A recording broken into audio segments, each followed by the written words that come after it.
Our lectionary scripture comes to us from Luke's Gospel, the 24th chapter, verses 36b, meaning the second half of the 36th verse through the 48th.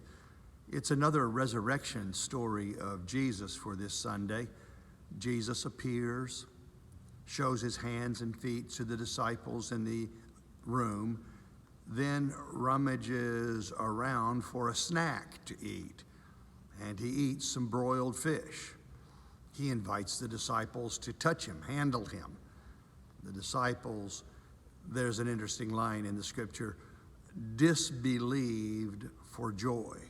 Is that really you? We sometimes say when we re-meet someone we've known for a long time but had long since thought they were gone from our life. Luke chapter 24, the 49th verse, technically one verse beyond our reading today, has a message in it that perplexes me. It is different from the other synoptics and even the Gospel of John. It reads, Jesus speaking, I send the promise of my Father upon you, but stay in the city until you are clothed with power from on high. That's what Dr. Luke says. What's so different about this? Well, in Matthew and in Mark and even in John's unique gospel, all of those gospels have Jesus and or the angel at the tomb tell the disciples to meet Jesus in Galilee.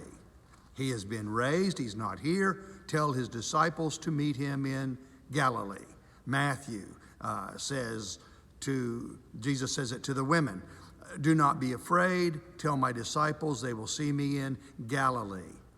And in John, the 21st chapter, a unique writing in our scripture, they are on the shore of the Sea of Galilee, but not Dr. Luke.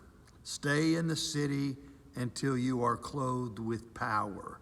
This is more than just about geography, I think. It is about theology.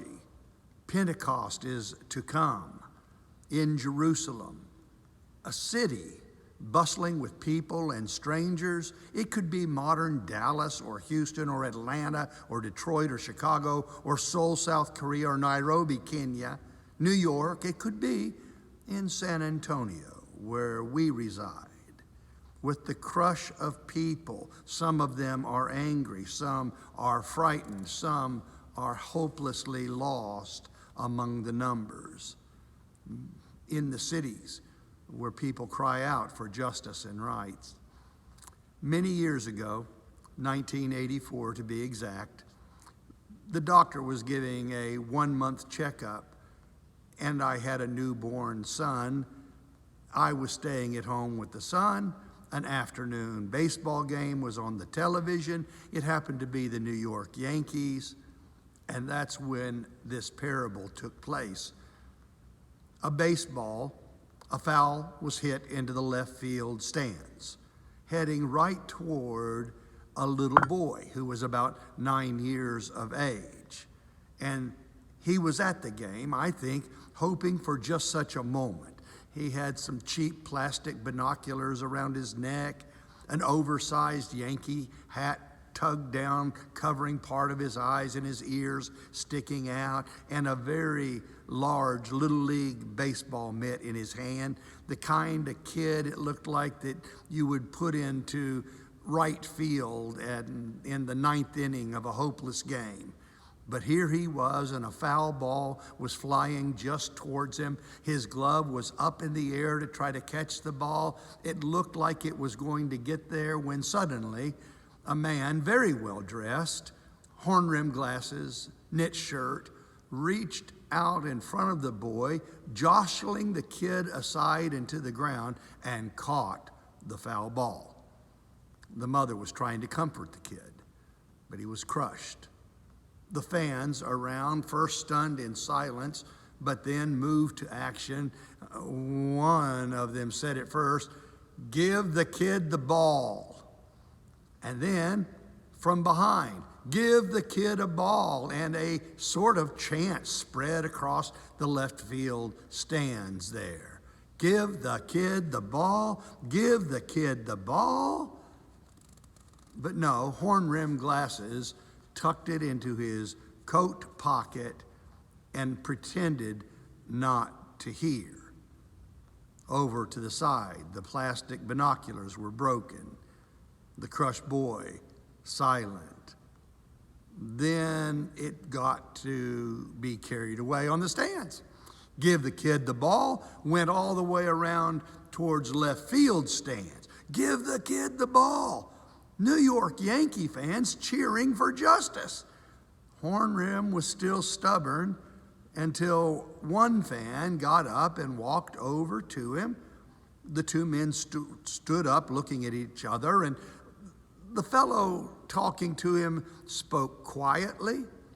You couldn't hear a word he said, but Hornrim finally nodded his head, reached into his pocket, and handed the boy the ball. The kid said, "Thank you."